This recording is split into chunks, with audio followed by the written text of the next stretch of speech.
नमस्कार। जय माता जी की। हर हर महादेव। आप लोग इस लाइव वीडियो से जुड़ जाइए और ज़्यादा से ज़्यादा लोगों तक इस वीडियो को शेयर करिए, अपने भाइयों तक पहुंचाइए। समाज के हर भाई तक इस वीडियो को पहुंचाना ज़रूरी है आप लोगों को। जैसे कि मैंने लिखा है कि राणा सांगा का अपमान नहीं सहेगा हिंदुस्तान। आज हिंदुस्तान के कोने कोने में, इवन हिंदुस्तान के बाहर अन्य देशों से प्रतिक्रिया आ रही है कि इस तरह के बयान जो समाजवादी पार्टी के सांसद ने राज्यसभा में दिया वो देश के लिए कलंकित करने का विषय है। तो मैं और मेरे समाज और देश के एक एक नागरिक यही चाहता है कि ऐसे लोग जो समाज के नाम पे, धर्म के नाम पे इस तरीके की बयानबाजी करते हैं, महापुरुषों के खिलाफ बयानबाजी करते हैं, उनकी सदस्यता खत्म करी जाए राज्यसभा की और इनके ऊपर राष्ट्रद्रोह का मुकदमा चलाया जाए।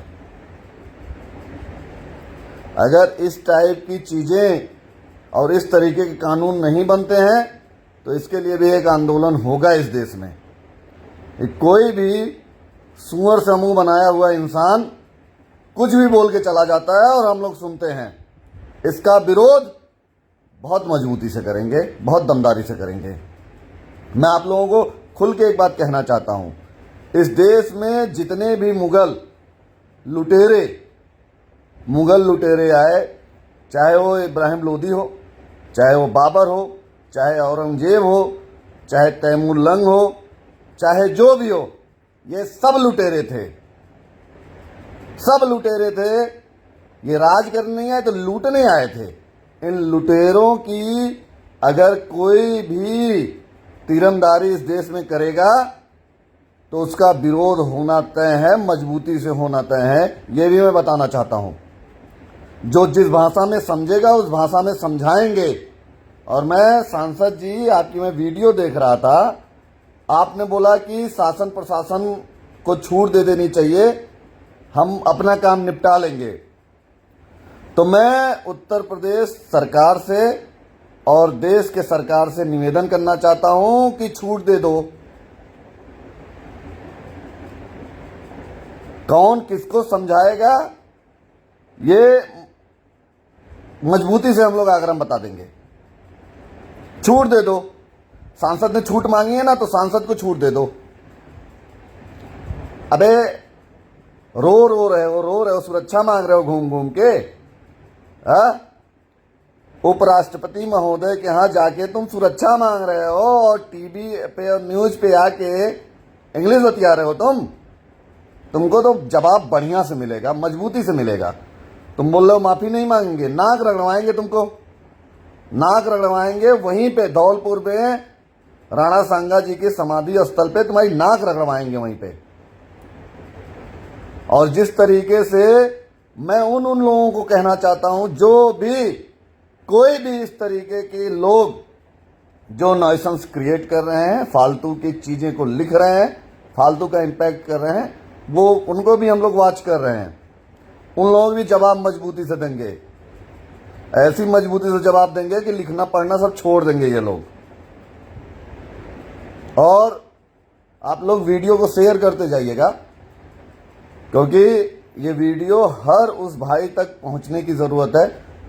खून बहा है, खून बहेगा, गला कटवाएंगे, लेकिन मान सम्मान स्वाभिमान को कभी झुकने नहीं देंगे पूर्वजों के। और मैं उन लोगों से कहना चाहता हूं कि तुम आज हिंदुस्तान के उन पूर्वजों का विरोध कर रहे हो जिनके बदौलत तुम्हारा वजूद जिंदा है, जिनके बदौलत तुम जिंदा हो, जिनके बदौलत तुम्हारी पहचान जिंदा है। और तुम राजनीतिक पार्टियों की वजह से उन महापुरुषों का विरोध कर रहे हो जिनके नाम पे तुम्हारी पहचान है।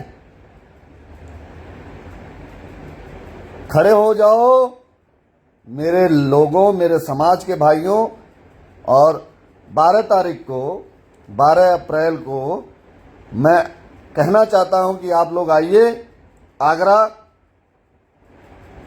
और देखते हैं राणा सांगा जी की जन्म जयंती को मनाने के लिए आइए, और कौन किस तरीके की भाषा समझेगा उसको समझाएंगे। और मैं फिर से कहना चाहता हूं, डंके की चोट पे कहना चाहता हूं कि इस तरीके की चीजें समाज में जितनी बार कोई गलत कहेगा उतनी बार करेंगे, उतनी बार जवाब देंगे, और जवाब इससे भी मजबूत रहेगा, इससे भी दमदार रहेगा। अभी तो ये शुरुआत है, सुधर जाओ, ये अल्टीमेटम है, सुधर जाओ, सुधर जाओ, सुधर जाओ, नहीं तो सुधारेंगे, ऐसा सुधारेंगे कि कई पीढ़ियां याद करेंगी, इतिहास के पन्ने में दर्ज कर देंगे तुम लोगों का सुधरना। इसलिए मैं बार बार कह रहा हूं कि इस तरीके कोई भी इंसान किसी भी समाज के महापुरुष के बारे में ना कहे तो ही बेहतर है। और मैं जितने मेरे भाई हैं, जितने मेरे समाज के भाई हैं, जितने इस देश के राष्ट्र के लिए अच्छी सोच रखने वाले लोग हैं, जिन जिन लोगों ने समर्थन किया या जिन जिन लोगों ने समर्थन कर रहे हैं, उन लोगों को मेरा नमस्कार है, उनको साधुवाद है, उनको प्रणाम है। आप लोगों ने बता दिया कि सच्चा हिंदुस्तानी, सच्चा राष्ट्रभक्त कैसा होता है। जितने हमारे भाई हैं चोटिल हैं, उनका ट्रीटमेंट चल रहा है, और हम लोग भी एफआईआर दर्ज कराएंगे और मजबूती से दर्ज कराएंगे और उसको जवाब देंगे। और सुनो सांसद, लड़ाई तुमसे है, किसी जात से नहीं हम लोगों की लड़ाई है, किसी सिस्टम से नहीं लड़ाई है। लड़ाई केवल तुम्हारे द्वारा बोले गए शब्दों से है और तुमसे है, और तुमको तो जवाब देंगे, ऐसा जवाब देंगे कि तुम संसद में बोलने के लायक नहीं रहोगे। ये भी मैं कहना चाहता हूं। और मैं पुलिस प्रशासन से कहना चाहता हूं कि आप लोग ब्रीफ करिए, आप लोग देखिए किस तरीके का कृत्य किया गया है, आप उन लोगों के ऊपर भी एक्शन लीजिए। जैसे हम लोगों के ऊपर आप लोग एक्शन ले रहे हैं, उसी तरीके से उन लोगों को पूरा एक्शन लीजिए कि उन लोगों ने जो प्री प्लान 400-500 लोग ला के ईंटा, डंडा, पत्थर चलाए हैं, पुलिस वाले घायल हुए हैं, कैमरे फोड़े तोड़े गए हैं न्यूज वालों के, आप लोग संज्ञान में लीजिए, उन लोगों को भी तत्काल पुलिस एक्शन उनके ऊपर करे। और फिर से आप लोगों के बीच आएंगे और मजबूती से आएंगे। और 12 तारीख को पूरा समाज आप लोगों को बुला रहा है, तो आप लोगों को आने की आवश्यकता है। धन्यवाद। जय माता जी की, हर हर महादेव, जय श्री राम।